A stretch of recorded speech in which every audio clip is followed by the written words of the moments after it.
साथियों, राशन विक्रेताओं की कमीशन बढ़ोतरी की मांग को लेकर उचित दर विक्रेता एसोसिएशन ने अपनी तरफ से 1 अक्टूबर को हड़ताल का आह्वान किया है।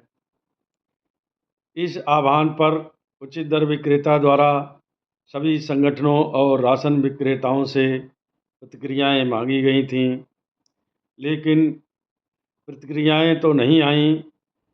एक सज्जन ने अपनी प्रतिक्रिया में जो कहा वो मैं आपके सामने रख रहा हूँ। उनका कहना था, उचित दर विक्रेता एसोसिएशन को क्या परेशानी है, हम अपना कमीशन बढ़ोतरी नहीं लेना चाहते तो वह क्यों अपनी तरफ से हड़ताल का आह्वान करते हैं। हड़ताल का आह्वान करने से, उसमें सम्मिलित होने से हमारे स्थानीय अधिकारियों से वैमनस्यता बढ़ जाती है। हमें उनके विरोध का सामना करना पड़ता है और तमाम तरह की परेशानियां उठानी पड़ती हैं। तब कोई भी संगठन हमारी मदद के लिए नहीं आता। हमें ही अपने तरीके से अपना कार्य निकालना पड़ता है। इसलिए कमीशन बढ़ोतरी की मांग को लेकर किसी भी तरह की हड़ताल का आह्वान करना अनुचित होगा। मैंने उनसे कहा कि मैं तो कमीशन बढ़ोतरी की मांग इसलिए कर रहा हूं कि सभी राशन विक्रेता भाई जो इसमें लगे हुए हैं उनका वर्तमान में कमीशन से भला नहीं हो पा रहा है। हाँ, उन लोगों का भला ज़रूर होता होगा जिनकी दुकानें 100 कुंटल से ऊपर 150-200 कुंटल के लगभग हैं। उन लोगों का कमीशन तो 20-25 हज़ार हो जाता है। लेकिन वह राशन विक्रेता क्या करे जिसके पास 30, 35, 40, 50, 60, 70 कुंटल तक खाद्यान्न है। वह क्या करे, कहाँ से अपना खर्चा निकाले, कहाँ से अपना परिवार पाले। यह सब समस्याओं को लेकर ही मैंने हड़ताल का आह्वान किया था। इसी तरह से एक दिलचस्प और संदेश मुझे मिला। उसमें उस संदेश करने वाले हमारे भाई ने कहा कि आप चाहे जितना प्रयास कर लीजिए, आपको राशन विक्रेता कमी चंदा नहीं देंगे। मैंने उनसे पूछा कि हमारे आह्वान में कहीं आपको ऐसा लगा कि हम कहीं चंदा मांग रहे हैं। मैं चंदे का शुरू से ही विरोधी रहा हूँ। जो भी संगठन चंदा लेते हैं मैं उनसे भी कहता हूँ, भाई चंदा आप लोग मत लीजिए। इस तरह से राशन विक्रेताओं से चंदा लेना अनुचित है। लेकिन सभी संगठनों के मुखियाओं का अपना अपना तर्क है, मुझे इससे कोई लेना देना नहीं।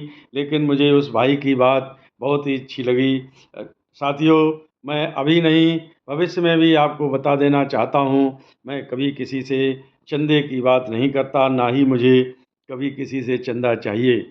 हम जब नेतृत्व करने के लिए आगे बढ़े हैं तो अपनी जेब से खर्च करने की दम रखते हैं, तभी हम आगे बढ़े हैं। अन्यथा हम भी सभी राशन विक्रेताओं की तरह एक होके रह जाते। हम क्यों आगे बढ़ते, क्यों रजिस्ट्रेशन अपना संगठन का कराते, जहाँ सब लोग चापलूसी और अपनी अपनी दलाली में मस्त हैं। मैं भी उन्हीं के साथ चापलूसी करता, आज बढ़िया सी इज्जत होती। लेकिन मैं किसी भी दलाली और चापलूसी के पक्ष में नहीं हूँ। फिर भी मैं पुनः आह्वान करता हूँ साथियों कि यदि आपको मेरी बात उचित लगे तो आप अपने संगठन में जुड़े हो उन मुखियाओं से पूछिए, क्या अपनी बात को लेकर किसी मांग को करना अनुचित और गैर वाजिब कैसे है। क्योंकि हमारी समस्या है, जब हम ही नहीं उठाएंगे तो कोई भी ऐसा नहीं हुआ, ना ही कोई ऐसा भगवान इस ज़मीन पर अभी जन्मा है जो हमको बगैर मांगे कुछ दे जाए।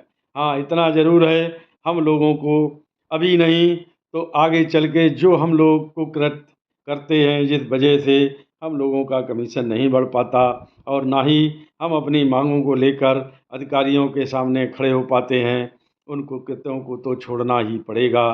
क्योंकि ज़्यादा दिन अब ये व्यवस्था नहीं चलने वाली है। इसलिए साथियों, मेरी बात यदि गलत लगी हो तो क्षमा करिए, अन्यथा आवाज़ उठाइए। कोई बात नहीं, हमारे साथ कोई नहीं आएगा तब भी मैं 1 तारीख से हड़ताल करूँगा। देखता हूँ कितने लोग अपनी मांग को लेकर सहयोग करते हैं और कितने लोग नहीं करते हैं। धन्यवाद। जय हिंद, जय भारत, नमस्कार।